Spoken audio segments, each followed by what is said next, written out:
With implementation of Bharat Stage 6 emission standards, India will have very sophisticated emission controls technologies and ultra low sulfur fuels.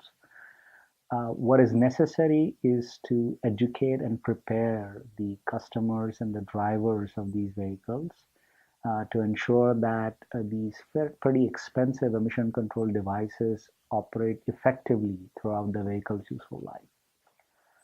The second important thing, apart from education, is going to be stepping up the compliance and enforcement activities uh, before production, during production, and post production of vehicles. In particular, it is important to stress this post production related compliance activities, which is where India currently lacks a lot of effort. Finally, I would say is to make use of the technologies that are now embedded in newer vehicles, in particular the onboard diagnostics, and use it effectively for inspection and maintenance purposes, gather and test against the information from onboard diagnostics to identify heavily polluting vehicles so that the ultra low emission vehicles that come into the market starting 2020 continue to perform to the best of their abilities. Vehicular emission control program in India has traditionally lagged European Union and the United States by a number of years. The good part about this is it allows India to learn from experiences in those places.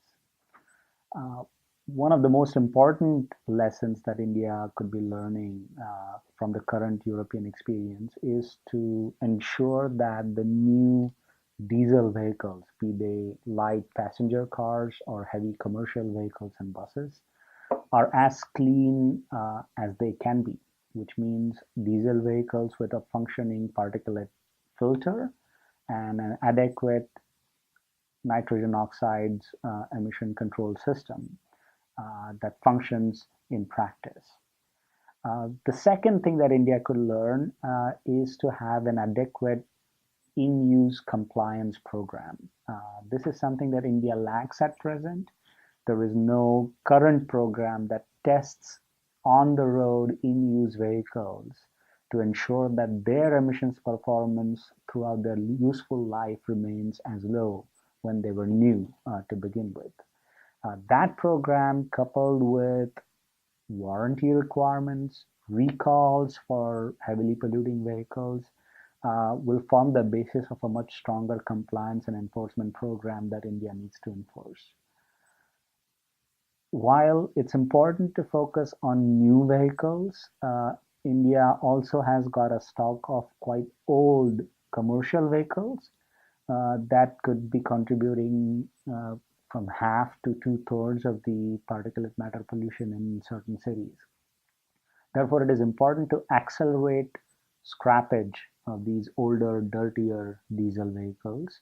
When coupled with introduction of Bharat Stage 6 emission standards and scrappage of these older vehicles, some of our studies have suggested that we could be saving upwards of 400,000 lives as a consequence of doing that. The final thing I would say that India can learn from the global experience is that transition to really clean zero emission technologies does take a lot of time and patience and perseverance.